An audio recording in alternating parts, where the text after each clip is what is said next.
എന്നാ ചേച്ചാ ഒരു കാപ്പി. കാപ്പി മാത്രമേ ഉള്ളൂ? എന്നാ ഒരു കാര്യം ഞാൻ കാപ്പിയുടെ കൂടെ എന്തേലും നമുക്കൊന്ന് കുറിക്കാൻ വേണ്ടേ? ഇനി നമുക്ക് ഇച്ചിരി മിച്ചർ ഉണ്ടാക്കിയാലോ?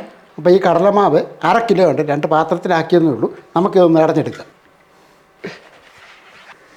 1 ഗ്ലാസ് അരിപ്പൊടിയും കൂടെ അതുകൂടെ ഒന്ന് അടഞ്ഞെടുക്കാം.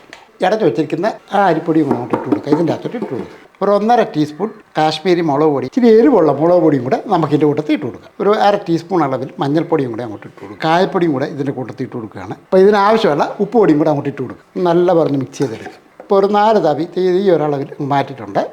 ഇത് നമുക്ക് ബൂന്തി ഉണ്ടാക്കാനും ഇത് നമുക്ക് ഞെക്കി പിഴിഞ്ഞെടുക്കാനുള്ളതാണ്. അപ്പോൾ ഇത് ചപ്പാത്തിയുടെ ആ രീതിക്ക് ഒന്ന് കുഴച്ചെടുക്കണം. നമുക്ക് ഒരല്പം ഓയിൽ അങ്ങോട്ട് ഒഴിച്ചു കൊടുക്കാം. കൈ കൊണ്ട് തന്നെ നമുക്ക് നല്ലപോലെ ഒന്ന് മിക്സ് ചെയ്തെടുക്കാം.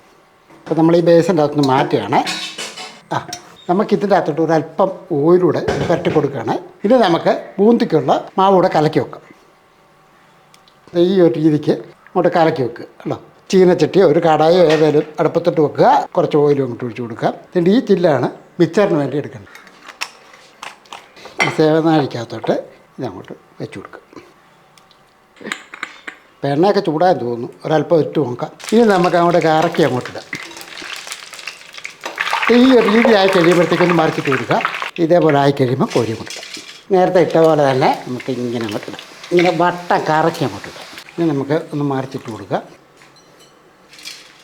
അപ്പോൾ നമുക്ക് ആ എണ്ണയ്ക്കകത്തോട്ട് തന്നെ ഇതങ്ങോട്ട് ഇട്ട് കൊടുക്കാം. ഇങ്ങനെ പൊട്ടായിട്ട് വീഴും. അപ്പോൾ നമ്മുടെ ബൂന്തി റെഡി ആയിട്ടുണ്ട്. ഒന്ന് മുരിഞ്ഞതിന് ശേഷം ഈ കോരി ഇങ്ങോട്ട് ഇതേപോലെ എടുത്ത പാത്രത്തിലോട്ട് ഇട്ട് കൊടുക്കുക. അപ്പോൾ നമ്മളെ ബൂന്തിയൊക്കെ റെഡി ആക്കിയിട്ടുണ്ട്. ഇനി നമുക്ക് ഇതിൻ്റെ അകത്തോട്ട് ആ പച്ചക്കപ്പലിൻ്റെ ഇട്ട് കൊടുക്കാം. ആ ചതച്ച് വെച്ചിരിക്കുന്ന വെളുത്തുള്ളി കൂടെ ഇതിൻ്റെ കൂട്ടത്തിൽ ഇട്ട് കൊടുക്കുക. 2-3 വറ്റൽമുളക്, കൂട്ടത്തിൽ ഒരല്പം കറിവേപ്പില. കപ്പലിൻ്റെയൊക്കെ ഒന്ന് മൂത്തിട്ടുണ്ട്. ഈ കടലപ്പരിപ്പ് കൂടെ നമുക്ക് അങ്ങോട്ട് ഇട്ട് കൊടുക്കാം. ഇനി ഇതെല്ലാം റെഡി ആയിട്ടുണ്ട്. ഇനി ഇതങ്ങോട്ട് കോരി അങ്ങോട്ട് എടുക്കാം.